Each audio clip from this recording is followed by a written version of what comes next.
กันลูกเต้าเสียวได้บ่ละจังได้เสียวได้บ่ละจังได้เด้ละน้องโอ้ยน้องเอ้ยละน้อง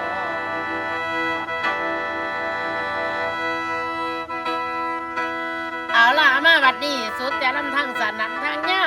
วเจ้าทั้งหลวงเบิดแต่ลำหลวงแล้วคนคอยสิมาก่อนสู่แต่ลำทั้งสันนั้นทั้งยาวสิร้องสู่คงก่อนเด้อบ่แม่นร้องคิดฮอดสู่คือดำมาดังเขานั่งสิร้องเรื่องพระเจ้าพุทธโคตรโคดมตอนวันนี้ละพันไปจากเขาโนป่ายังแต่ศาสนาไว้ไทยเฮาเอ้ยได้ฮ้อนทำกาประทำคำสอนผู้เต้าน้อจงไว้เฮาได้ว่าเสือถือตลอดหอดสู้มือ84,000ขันได้พันภาวาษาแต่พระองค์ทรงสีประโยชน์มีหลายด้านดาวสจันก็หากเป็นอนาคตกะแก่ในพันบุญกะบนสูงบ่สมความบัดมุ่งสมปรารถนาเนึกทำพระองค์สอนคนร่วนแต่เป็นธรรมะสอนให้คนเฮาละกะเสร็จทั้งสิ้นขอให้คนจำไม่ไทยเฮาเอ้ยเพิ่นสอนสั่งพวกผู้ฟังละเมยให้จำชื่อไว้ให้เจ้าจำน้อชื่อไว้ท่านไปนานให้ใส่ใจเด้อเด้อยาย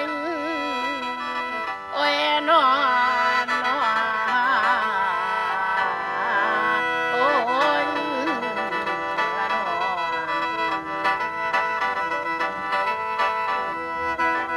เอ้ยมาแค่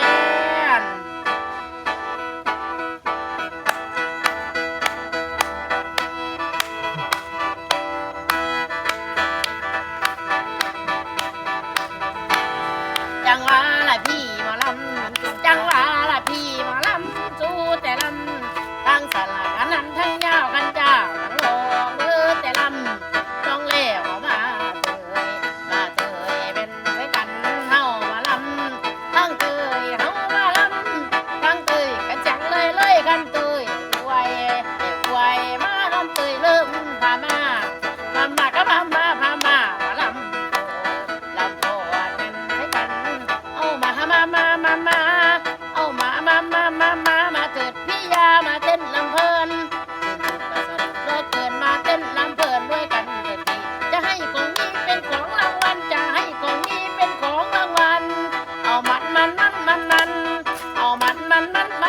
นแสนจะมันสุขสันต์จริงๆผู้ชายอยู่กับผู้หญิงมาเต้นสวิงสองคนในห้องมันเปิดสมองสบายใจมันเปิดสมองสบาย